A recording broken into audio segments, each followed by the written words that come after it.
For today's review, we are looking at the Mcfarlane Collector Edition Alan Scott Green Lantern figure. Now, who is Alan Scott for those of you who have never heard of him? Well, I'm going to read the data profile card and give you that information. So, let's take a look at this data profile card by zooming in. You have a nice artwork of Alan Scott, right? You can see how he looks in the comic. And who is Alan Scott? Well, he is the first to bear the name Green Lantern, wielding a ring that focuses a mystical green flame. He was one of the first to put on a cape, becoming a founding member of the Justice Society of America. As time passed and Alan aged, he evolved into a mentor and inspiration to generations of new superheroes. Recharging his ring through his magic lantern, Green Lantern made his emerald glow a sign of hope and a source of inspiration for decades. So, Alan Scott Green Lantern is basically the first Green Lantern ever written in DC Comics. Like, before, there was no Green Lantern, right? This concept of a character using a power ring with green energy, carrying a lantern battery, all of this spawned from him. The later iteration of Green Lantern that most of us have heard of, that we know, such as characters like Hal Jordan, John Stewart, Guy Gardner, Kyle Rayner, all of these came later. And this idea of having Oa, Intergalactic Space Force, the Guardians, the Power of Will, these were not a thing during the time period when Alan Scott's character was created. He was a very simple superhero that just used simple powers that were magical. There was no correlation to any of the cosmic stuff that came after. So when you see this character appear in animations and appear in other forms of media that he has ties with, characters like Hal Jordan, their power sources are not the same.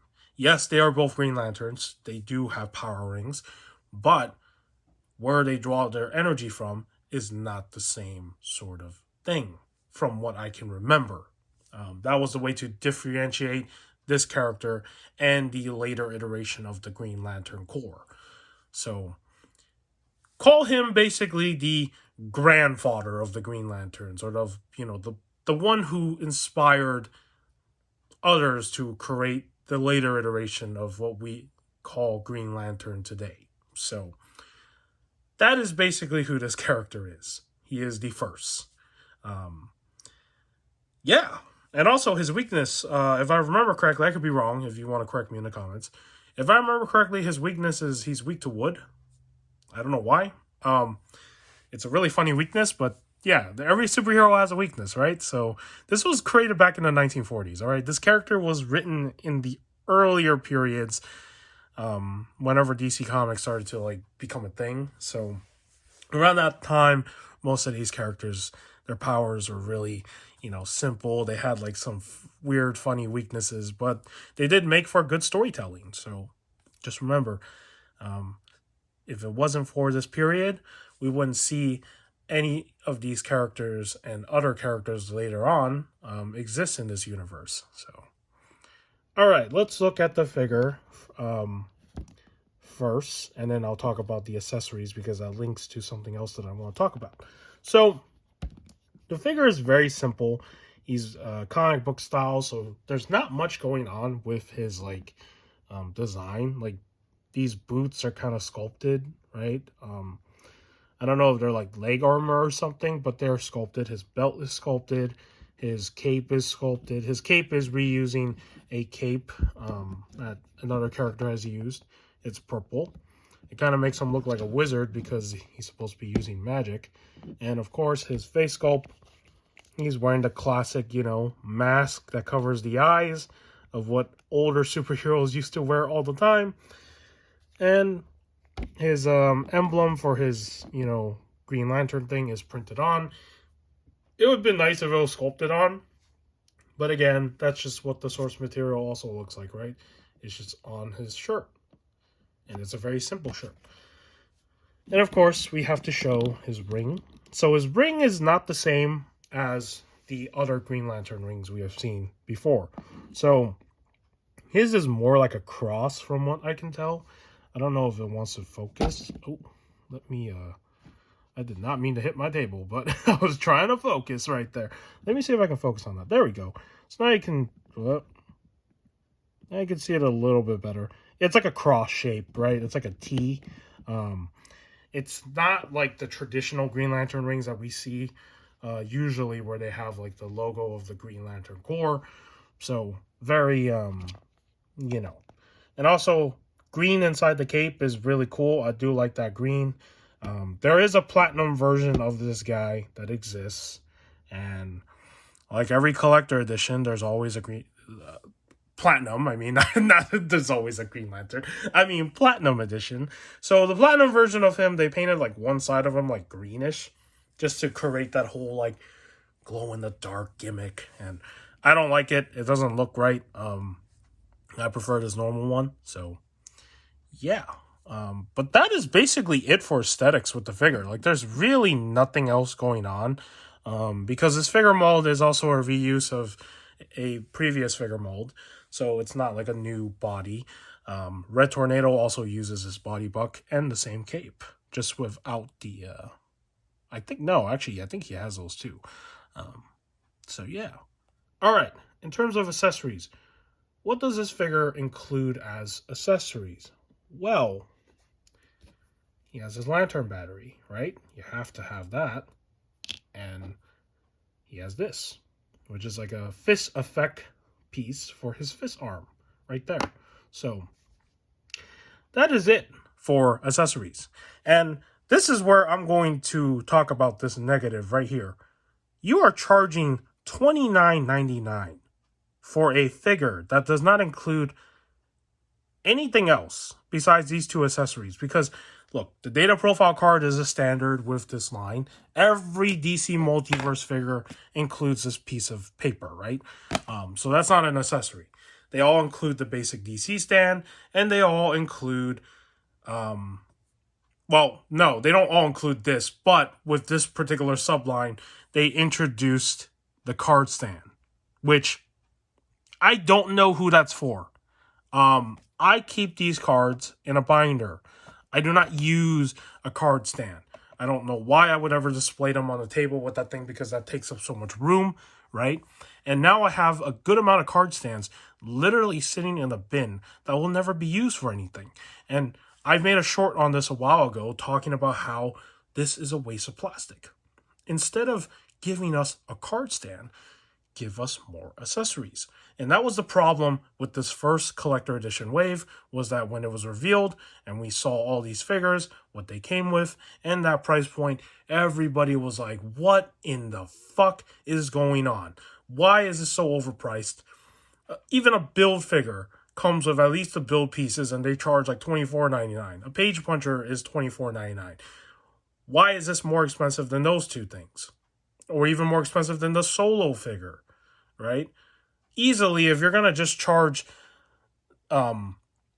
for two accessories, right? You might as well have made this figure part of the solo line instead for like $19.99 or $22.99. It's already hard enough to get accessories in the box, and that was the problem with this figure at the time. It wasn't a figure that people hated. It was just the fact that the price was absurd.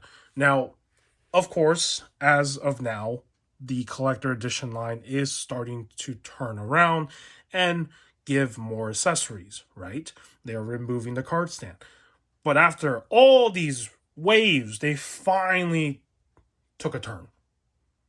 When we've been saying that we do not want this card stand. It is a waste of plastic, and it doesn't give this any value.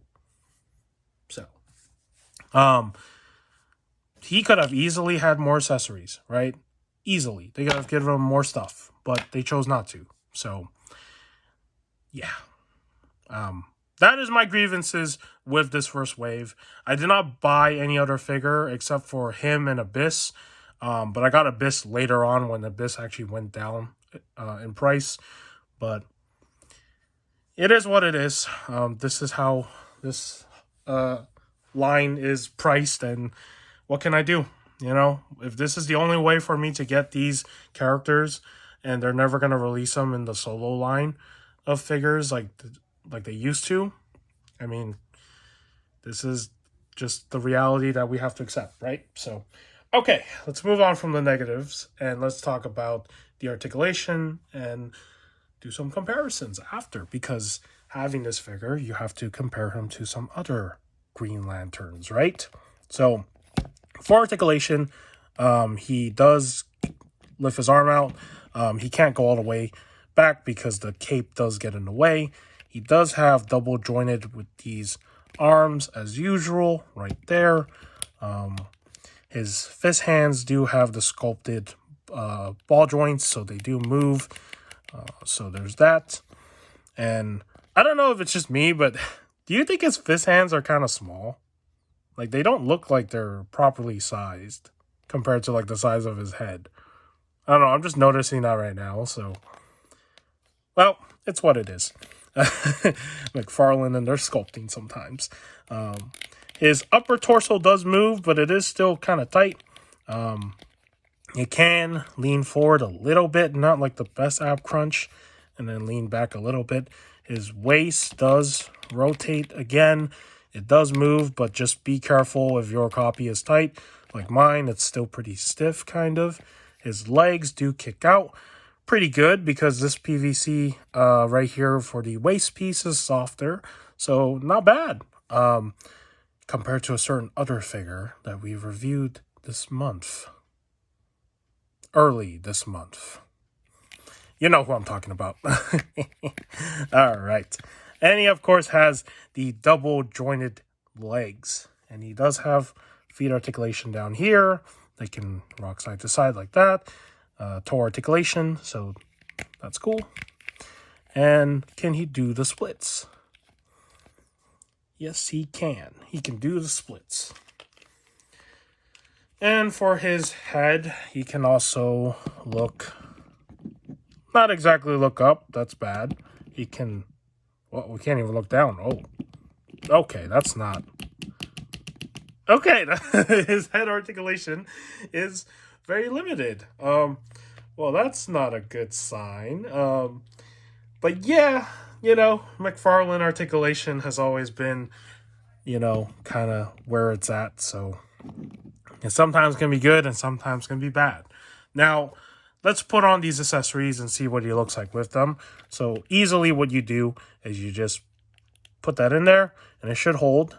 And then for the lantern accessory, you kind of want to just slide the thinner part in so then he can grip it. I can't really show this on camera because it's so fidgety. But let me just... Oh, actually, no, never mind. I can. Yeah, all you do is just push it in there. Then slide this in. And then you get his hand to hold the thicker part of the handle. And there you go. You have Alan Scott with all his accessories. $30. Remember, $30 right here. Ay. This is not worth $30. But it is what it is, damn it. They're getting crazy over there with their prices now with everything. But yeah. Okay. Let's compare him to some Green Lanterns. We'll start with, of course, we gotta start with him. Let's move him to the side. We gotta put him next to Parallax Hal Jordan, right? These two probably will never meet each other. I don't know if they did or, I haven't caught up with a lot of the recent comics and what they're doing with the characters now. But yeah, this Parallax Hal Jordan. And then, of course, you gotta have Alan Scott with regular Hal Jordan before he became evil. Let me try to get him on stand really quickly. Okay. There we go. Pretty good, right? And if you're gonna have Hal Jordan, you gotta have John Stewart in here as well. So let's move him out of the way. There you go. There he is with John Stewart. And are we missing anyone else? I don't... Oh, Kyle Rayner. Where is he? Is he down here? Okay, I don't remember where I put my Kyle Rayner figure. He is somewhere... Oh, there he is. Here we go. And then we gotta, of course, have Kyle Rayner. There you go. So, there he is with those other Lanterns of Earth. And how does he fare with the Lanterns of Space? Well, there's Tomar. And then, if Abin Sur was alive, he could also, fit in very nicely with Abin Sur. Right? And, of course, last but not least, the big guy himself, Kilowog. Very cool. And if you want to put them all together, you can. Just kind of see if I can fit them all in frame. I don't know if I can. But let me try my best. We're going to put Abin Sur right there. Tomar on this side. There we go. Put John Stewart right there. Oh no, he's not. He doesn't want to stand. Please stand. Do not fall. Okay. And then we got Hal Jordan. And then I guess we could somehow fit him in frame. Oh no, we can't. But yeah, you get the point, right? So he can fit in with the other Green Lanterns if you want him to, even though he's not part of the whole, space cop sort of theme. There's that. Oh, and I do also want to show another thing before we end this video.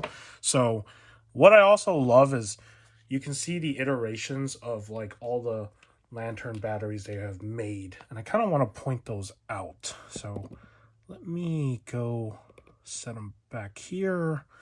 Let me get the other lantern batteries. All right. Oh no, he fell over. Well, Kilowog caught him, so he didn't fall. Okay, stay still. Let's zoom in.